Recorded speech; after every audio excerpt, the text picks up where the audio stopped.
Hello, ladies and gentlemen. Victor Dandridge, the hardest recommended comic, coming to you live and direct from my studio space in Columbus, Ohio. We are here for the Wednesday rewatch, okay, for our Wizard World weeklies. Get you guys all amped up and excited. What are we talking about today? We're talking about Clerks, ladies and gentlemen. Clerks, one of the best movies of all time.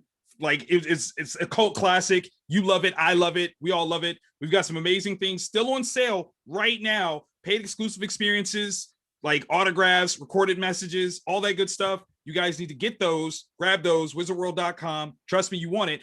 But we are about to fan out. I've got some amazing super geeks with me, and we're going to talk about this amazing panel that went down and how we feel about the View Askew universe, because it's one of the greatest things of all time. Joining me tonight, my brother from another mother, Seth Everett. What up, sir? I'm okay. Can we get this over with? I'm playing hockey at 2. Oh my God, you're not even supposed to be here today. Oh my God. Gotta represent Jersey, baby. Represent, baby. Represent. I'm actually in New Jersey. That makes it even more legit. I like that. How far away are you from Red Bank?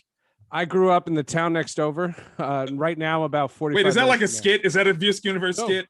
Oh, okay. I grew up, and that was the coolest thing about the View Askew universe is it all took place, and I was living in Syracuse and Denver and Seattle, and I was like, wait, that's home. That's literally where I grew up. I went to that Quick Stop and I bought like chocodiles or something. That's amazing. That's amazing.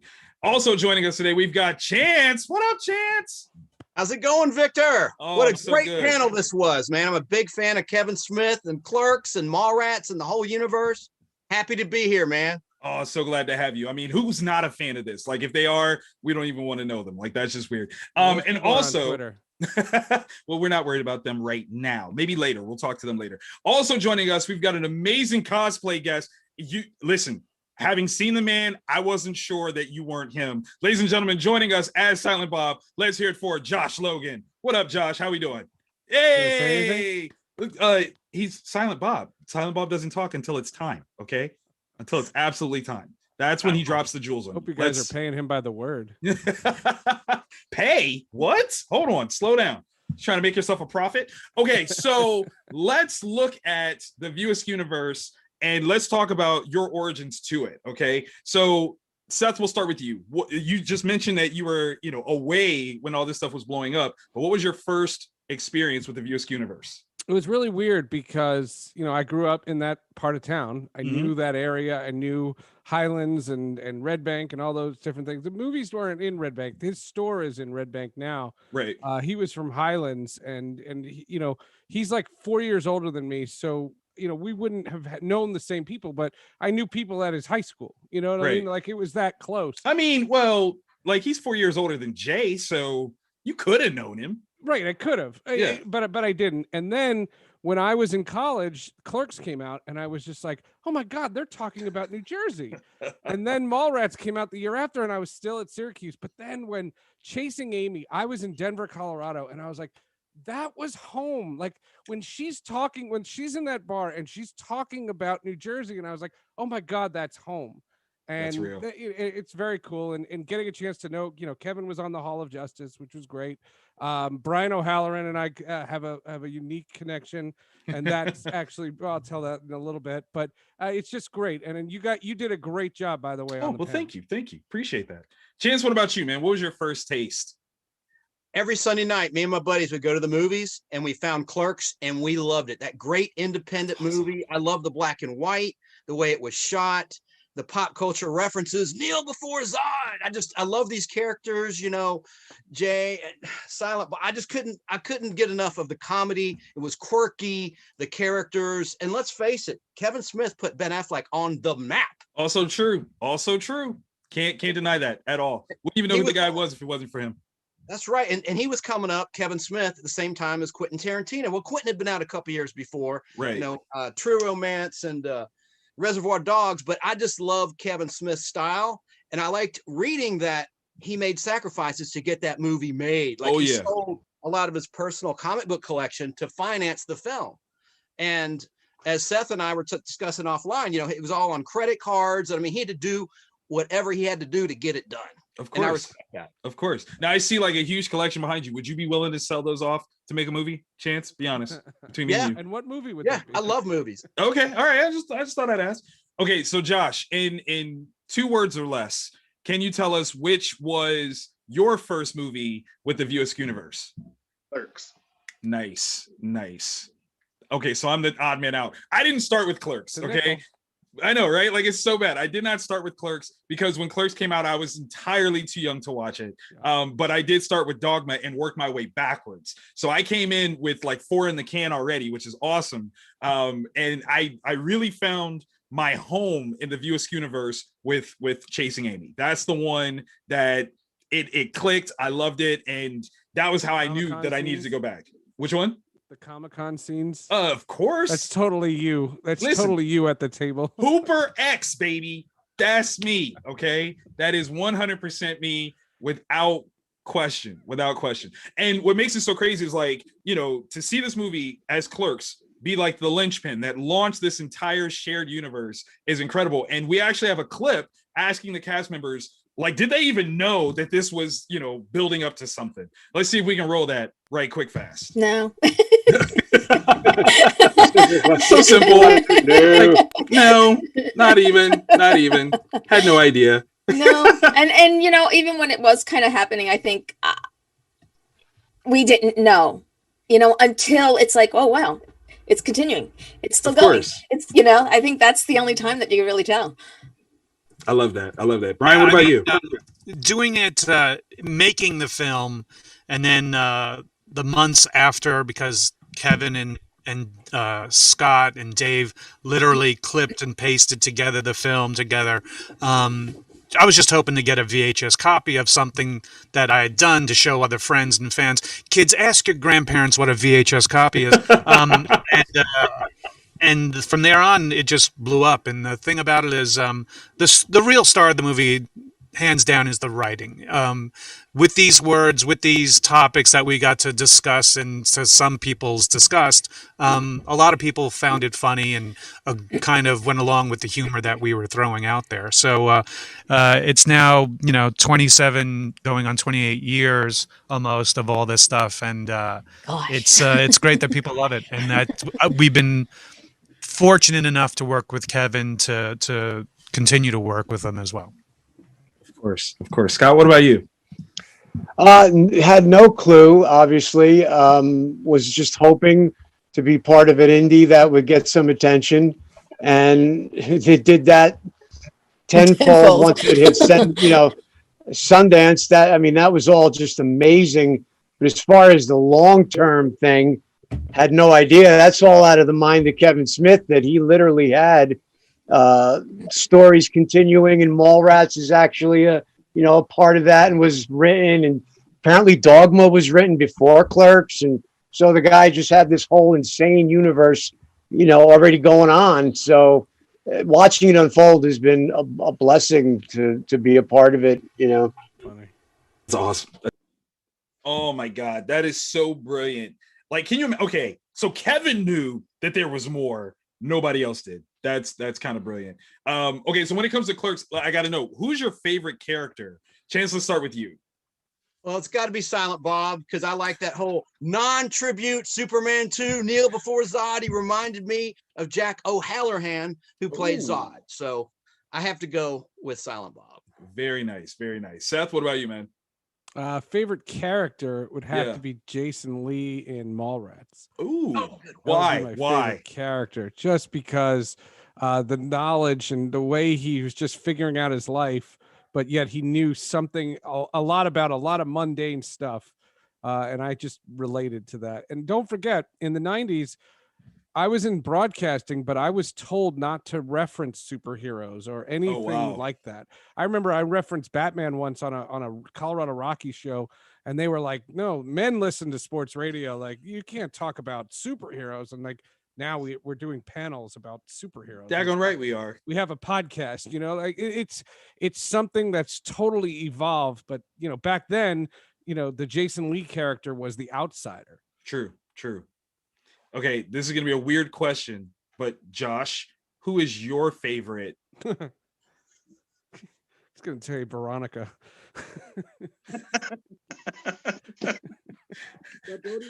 Pretty good second there, Seth. I like Brody. Yeah, it's pretty good. That's pretty good. No, wait, you were muted when you were answering, though. How appropriate. Yeah, I know, right? Who's your favorite, Josh? Silent Bob. Oh, okay. I thought, but I wasn't sure. I just wanted, it was a reach. It's kind of crazy too, because like the adventures of Jay and Silent Bob are this like behind the scenes undercurrent of the story. Like they're never the focus until you get to Strike Back and Reboot.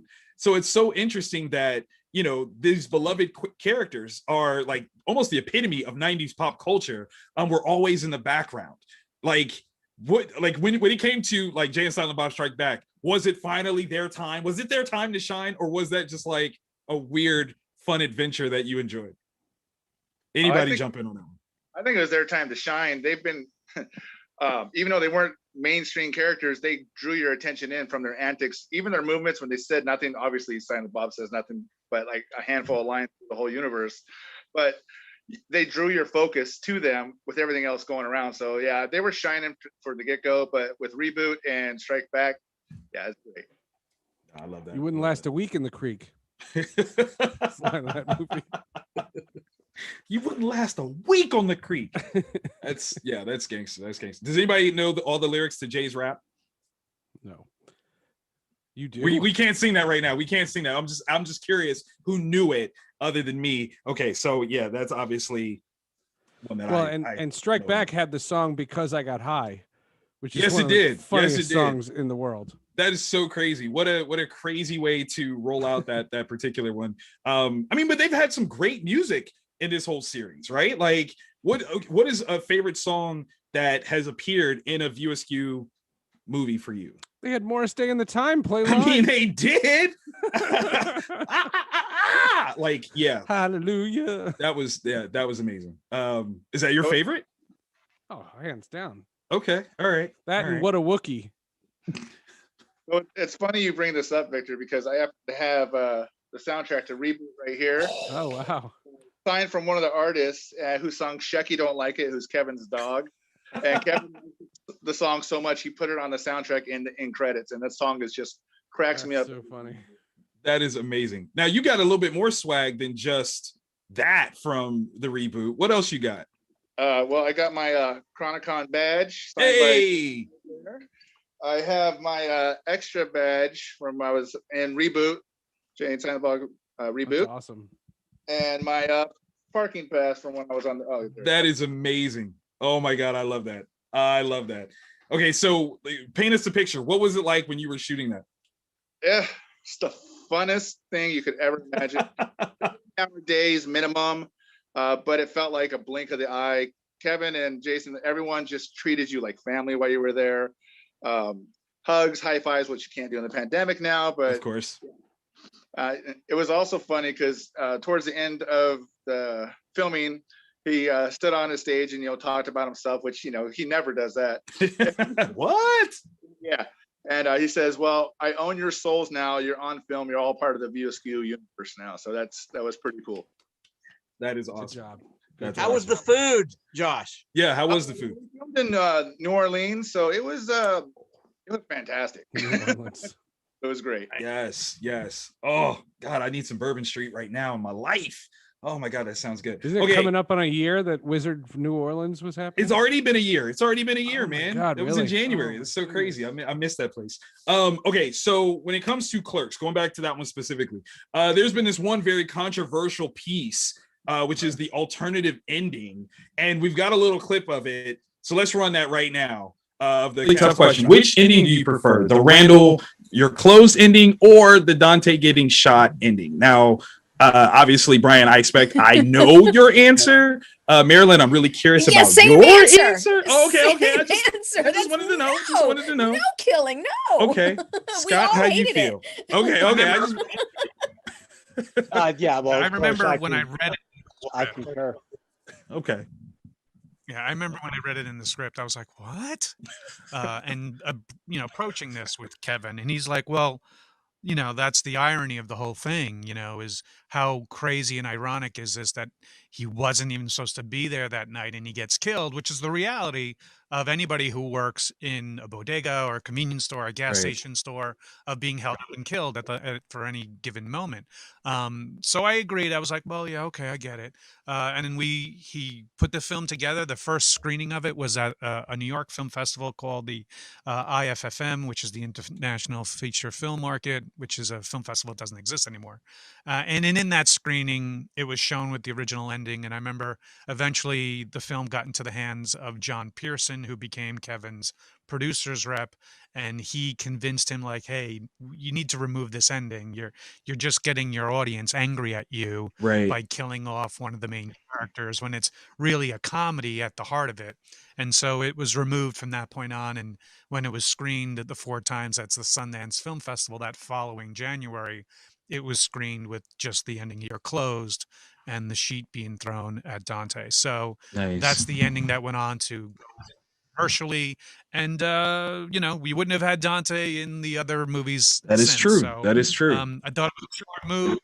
It's smart advice from John Pearson. It made, the movie more affable, I think, to everybody in the end. And here we are. Okay. Man, well said. Well said. I almost agree. I don't know. I'm going to run it by you guys. Which ending do you guys prefer? Tragic one. The tragic one. Oh, Chance, come on. Explain it. Talk to me. I just thought it was very real. I mean, just like what was said in that clip. I mean, it happens almost every day, unfortunately. And just the irony of it, I didn't see it coming. It just really grabbed me just because I love drama. That's New Jersey. Well played. We don't kill people in New Jersey. Whoa. I'll let you speak for Jersey on that one. I don't. Yeah, that's not true. That's not true. Yeah, I was going to say, I'm going to let you. I don't want you held liable for that one. Can I tell you the Brian O'Halloran story? What you got? So Brian's such a good guy. So Brian and I found each other on Twitter because he is sounds so romantic. He's a massive New York Mets fan. Yes. And in 2014, I worked for the New York Mets, and that's how we connected. And he would tweet at me saying that he was at a game. So we meet in the concourse of Citi Field. And he says that it's one of his fantasies is to meet Howie Rose, the longtime radio voice of the New York Mets. Mm-hmm. So I said, I can arrange that. I said, come back in like the 6th inning and I'll bring you in the booth. You're Brian O'Halloran. Of course I'll do that. So we go into the booth, and during our travels with the Mets, we would all make our favorite movie references. Like somebody would reference Caddyshack or something in the booth, and I always would reference Clerks. If it was a rain delay, I'm not supposed to be here, things like that. And the way the booth is set up, everyone's facing forward towards the field. Right. So Brian is behind everybody. I go up to the radio producer, Chris Metchkowski, and I literally say, you know that movie I'm always talking about, Clerks? And something triggers in Chris, and Brian is standing right behind him, and he goes, will you stop it with that movie? No, I've never seen that movie. I'm tired of that movie. Will you stop bringing up Clerks? And I literally go, the star of it is standing right behind you. That's the Brian O'Halloran story. I mean, that's pretty good. That's pretty good. That's was he embarrassed? Was anyone embarrassed? Mortified. Okay, good. That's the happy. Brian got pictures with all the Mets guys, and then Brian and I wound up going to like hockey games together and stuff like that. He's a massive sport fan. That's awesome. And a really great sport about it. But oh my God, I was so embarrassed. Oh my God, that's amazing. Josh, what about you? What's the ending that you prefer? I prefer the one I saw, which was the happy ending. I appreciate death because of the indie film version of it. Everything else shot beautifully, well acted from Brian and everything. But you're right. There is no Clerks 2. There's no without Brian. Oh, that's so real. That's so real. Josh McManus is watching on Facebook, prefers the happy ending as well. And I kind of have to agree. It kind of sets the stage for things. Although it does kind of make sense to me as to why Brian then becomes Hicks in Mallrats. Like he's somebody totally different because Dante was supposed to die. Yeah. So like, I get it. It's maybe it was a thing. I'm curious as to which one would win in a fight, Gil Hicks or Dante. That's my question. That's a real question, actually. Dante. I have to ask them that. Have you guys met Josh or Chance? Have you guys met any of the View Askew actors outside of this panel or anything like that? Haven't had the pleasure, not yet. Okay. I mean, obviously, Josh, you were in the movie, so you clearly met people. Right. But before that, like, had you met anybody then? I've met Marilyn at a con, and I've met Jason Mewes at a con before, and then afterwards, I mean, Brian. Oh, I met Ming Chang. I mean, he's not part of the, but he's. Oh no, he counts. He counts. Yeah, absolutely. And then afterwards, we filmed the movie, and I met everybody, obviously. Nice. He cut out one of. What was that, Chance? Correction, I did meet Ben Affleck on a movie set. My wife, Timothy Green, starring his then wife Jennifer Garner. He was there with the kids, and I got to talk with him briefly. And so. That totally counts, man. Like he's like, oh no, I didn't meet anybody. Well, I did meet Ben Affleck one time. That's come on, man. Like he almost has as many different character credits as anybody in a Viewers universe. And Mallrats is my favorite because hey, he had Stan Lee in it. And Brody was a great character, to agree with what Seth said. You know, that's actually an excellent answer. I love the chocolate covered pretzel trick that he does to Michael Rooker as a security guard. Michael Rooker, great Michael Rooker. Yeah, and I like that they cast Shannon Doherty, who had just been removed from Beverly Hills 90210, allegedly the cast. So I thought she was sexy in it. I love that cast. Stan Lee. And then you forget when Kevin Smith himself interviewed Stan Lee. Oh my God, absolutely amazing. Got it right here. Anyway. I love that. I mean, but literally when you're talking about somebody who is as prolific and building universes as someone like Stan Lee, I think it's fair at this point to start talking about Kevin Smith in that exact same breath. And let's hear from the man himself about what it was like to expand this entire universe. John Hughes, when I was a kid, he never, sat down and said, this is the Hughes-averse or anything like that. Right. All of his movies, there was a little shout out or reference to Shermer, Illinois. It either took place there or Shermer High School.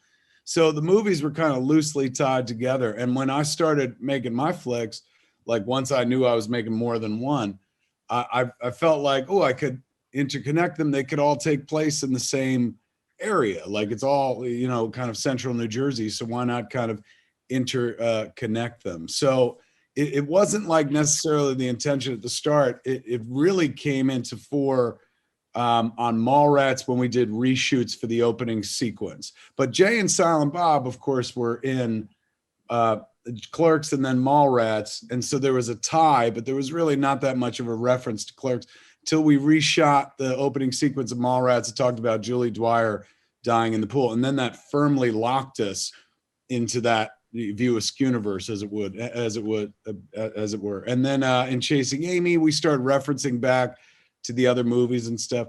So soon I just started chaining them all together. It made sense to keep them all in the same world. And then, of course, years later, Marvel did that, and everybody's like, Marvel owes you money, and I'm like, I owe them money. I still owe them comic books. Like basically, it was a comic book property idea that I kind of interconnected my movies for. So the fact that they're doing it now is just like, yes, as Brian said before, Dad's home. Go ahead, take it. Oh my God, no, that's fantastic. Listen, we got a great question. Cody Ryan KO5. This is for everybody to kind of dump on Kevin right now. The question is, what is he like as a director? Is he one more take, 30 takes later, okay, we're good, or is he a little bit more chill to make this happen? Let's hear it. Let's get the dirt. What's the word? I'm trying to remember. It's like, because and I've always had this thing whenever I am on set, and in the very beginning I'd be like, well, are they going to say anything to me? It's like, and then I realized it's like, if they're not saying anything, it's like, you're doing it all right. So that was one thing for me. But I enjoyed working with Kevin because I don't know, I think I feel he understands the actor. So, but it's like, honestly, I can't remember. Marilyn was so like, when we were doing Clerks, we rehearsed for 3 weeks straight. So by the time we got to set, everyone had like one, maybe two takes tops, like, cause we were so rehearsed, we'd rehearse it like a play. So Marilyn only got to do like one, max 2 takes. Wow. Anything we did. Same with Brian, same with Jason. Except for me. Yeah, the one that I do remember that we did have to do, and we had to kind of split it up, was my tirade on Brian. That I do remember. But it's like, for me, honestly, I've even had to say, it's like, you know what? I want to do it again, because they'd be like, okay, let's move on. But I'm like, no, wait a minute. I want to do it again. Yeah, I can do it better. I am so no David Fincher. Fincher is known for like doing exhaustive amounts of takes. And I'm the other guy. I'm like, let's get out of here as quickly as possible. I'm always, after years and years of doing this, you know, you become conscious of this is such a self-serving practice. It's very masturbatory. It's like, I made up the story. I'm telling everyone where to stand and then watching them like a dirty cuck and stuff. And so over the years, I've gotten to this place where I'm like almost embarrassed of being a director. I mean, most people that, you know, fucking don't like my shit are like, we understand, we're embarrassed to be. But the idea of like, it's basically you've infantilized yourself as an adult. It's child's play. Like, you make pretend and you're like, I know exactly how this should be, do it my way. All of it, the older I get, I'm 50 now, I'm like, God, this is such a like a self-serving head up my own ass kind of way to make a living. So because of that, I always try to get people off set as quickly as possible, because the longer we're there, the more guilt I feel that like we're sitting around making pretend and they're saying these stupid things that I wrote. Like, you know, the least I could do is get everybody home as quickly and as early as possible. So I tend not to do a bunch of takes. The older I get, the even more so I become more like Clint Eastwood. Clint Eastwood, man, gives you one take and then they move you're done on. So you know, that's the closest I'll ever be in any way, shape, or form to Clint Eastwood. Like keeping the day as tight and as short as possible. Oh my God. Okay, so if you didn't watch this live and haven't watched the replay, Kevin Smith and Jay Muse crashed this party, and it was like the most incredible thing ever. Like, the cast did not know that they were coming, so it was a super surprise for all of them, and it was amazing. So getting to, you know, kind of hear them dish on Kevin and his directing style is kind of amazing, and to hear his own take on it is even cooler. Is there anything like from his movies that like innately you see it and you go, that's Kevin Smith? Is there something that he does that lets you know that? What you got, Chance? Well, just getting back to Mallrats, I love the original crazy scene with Priscilla Barnes as Ivana, and she has 3 nipples. How crazy is that in original, you know? And I love the dating game scene in Mallrats. I can't go into details. Family show, right? I guess, even though Kevin's dropping some F-bombs there, it's all good. But I love the scene when they talk about the plane. I'll leave it at that. Yes, that's a good one. The plane's going down. I'll leave it at that. But I mean, you know, it's kind of like Jerky Boys humor. You familiar with the Jerky Boys? Of course, of course. The prank calls, classic compact disc compilation of prank calls. It's that kind of humor, irreverent humor. That's my humor, and that's what Kevin brought to the table with that quirky script and all his projects. I like that. That's my favorite. The trilogy: Clerks, Mallrats, Chasing Amy. That's my trilogy. Nothing against Dogma or the others, but that's my trilogy right there. Nothing wrong with that. Nothing wrong with that. Josh, what about you, man? Just the same characters in the movie playing different parts. You obviously feel Kevin there. You recognize the people like, wait, that's not Dante now. That's Gil. And then you get used to it, and it's great. It's definitely a Kevin film when you see that. Of course. What about you, Seth? You know, the one thing I wanted to say, what Kevin Smith brought, you know, where you guys, even though you feel like you know him, for years I felt like I knew him, is when he got into the podcast business. He is an inspiration in that space to me. Absolutely. And as somebody who was in it very early in the business, his was the first one where I was like, oh my God, I can listen to him talk about his life because I already feel like I know him. And absolutely, it was such a unique thing. So I would say, you know, his current stuff, his current podcasts they dwarf the movies, only not because the movies are less than, but because his podcasts are so good.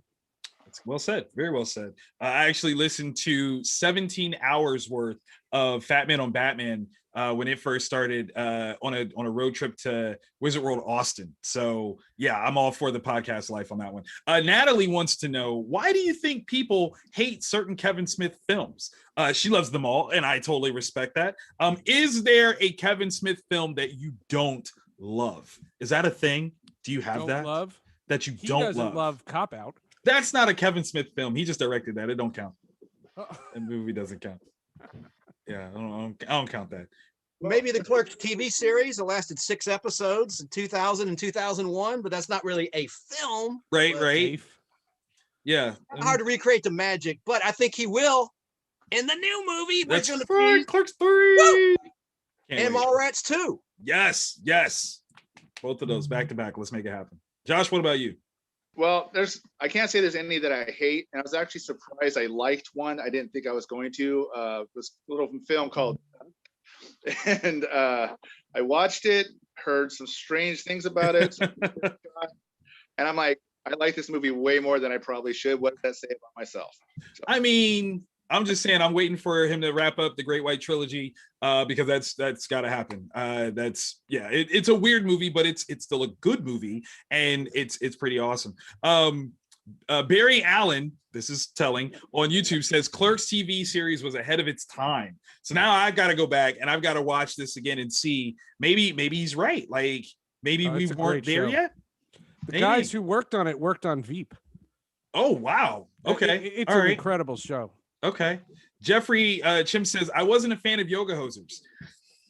I mean, it's a totally different trilogy. Yeah, it's a weird one, you know. Out of Tusk. I mean, yeah, like Tusk is weird, but it's still kind of amazing. In terms of his non-View Askew universe movies, though, between like Red State or Zack and Miri, do you guys love those too? Because I personally do. Sure. I mean, I have nothing. Go ahead. I was gonna say Zack and Miri was fantastic, and then again seeing Jay pop up in there. I'm not gonna get into the whole Dutch Rudder thing, but that had me on the floor. Yes, Jay, we have seen so much of Jay, it's not even funny. In fact, actually, that takes us to our last clip where we almost thought that we saw as much of Jay as we've ever seen. Let's run that one right now. Thank you to everyone that's enjoyed this movie for as long as it's been around. Like when we made it, we did not think that we'd be talking about it nearly 3 decades later. But that has everything to do with the fact that I have not stopped talking about it for 3 decades. Literally, nor should you. It's my magic trick. Like, so it's like pulling a coin from behind somebody's ear. And from now until the day I die, I hope it remains that for people like, oh, that's very clever. And they pat me on the head and move on. And stuff. That has afforded me an entire career where I never had to go back to work, so to speak. So I thank everybody for your continued interest in it and whatnot. But remember, when you look at Clerks, the one thing you should walk away with after you're like, either that was funny or that sucked, whatever your opinion of the movie is, you should walk away going like, I could do that. And you absolutely can, man. Express yourself in this life. Make a thing. Make a thing that's yours. It's great to appreciate other people's things, and I thank you for appreciating all of mine. But make a thing that's yours in this life, man. Doesn't matter if it turns into a Marvel movie or it turns into fucking Yoga Hosers or something like that. At the end of the day, it's still great. Thank you. At the end of the day, you still have something to show for your time, something that is uniquely yours, your self-expression. Don't leave this world without making something. Doesn't have to be a film, but if you're into film and you watch them all the time, you're like, that'd be fun to do it. I'm a chimp and I pulled it off like almost 30 years ago. So trust me, you could do it now because the technology is like, you know, you could do it with this, for heaven's sakes, with your phone. Like we had to rent film equipment and stuff. Don't wait. No help is ever coming. Don't ask people for help. They won't help you out and stuff. People got their own dreams. Jay. Daddy duty. Hey, is Logan there? Yeah, well, she just walked, but she's not dressed appropriate. Sorry. Yeah. I was like, go. That's how it rolls at Jay's house. Are you got pants on right now, son? Whoa. Cue Goodbye Horses. Here it goes. It was so flesh colored for a second. I was like, exactly. I got nervous. Oh my God. So adorable, so amazing, and so very Jay, right? I mean, what else can you say? That's literally it. Guys, we are almost out of time, so I want to give everybody a chance to go around the room, let everybody know where they can find you. Josh, we'll start with you first. Just on TikTok at silent_Negan. You can find me there. I post videos and all sorts of stuff for an old man. Not too bad. Hey, follow him right now. Get on it. Chance. thenostalgicpodblast.com, and we're on YouTube, The Nostalgic Podblast. We're a weekly show about pop culture, and we have guests, and it's a lot of fun.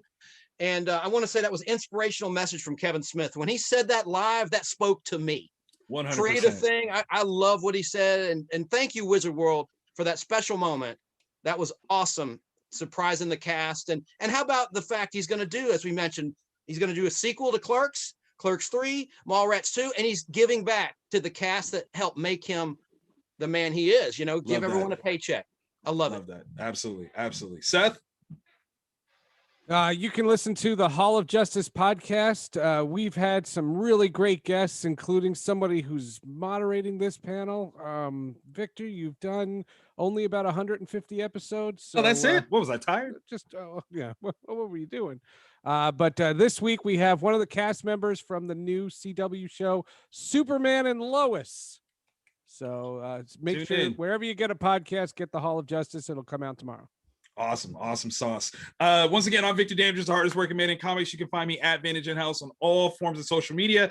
Guys, listen, you have until February 27th to sign up for these live chats, photo ops, like autographs, private messages, all these things. You want them from the Clerks crew, including Randall. He's gonna be there. Jeff Anderson, people. He's gonna have like autographs and all that cool stuff available. So make sure that you sign up for those things at wizardworld.com. Check out our new website. It's gorgeous. You gotta love it. It's absolutely brilliant. The cutoff time, ladies and gents, just to let y'all know, February 27th at 11 p.m. That's Pacific time though. So we're trying to give as many hours possible for you guys to jump in. So sign in or miss out. I don't want y'all to miss out because then you'll blame me. Don't blame me. This has been an excellent time. Thank you guys for joining us.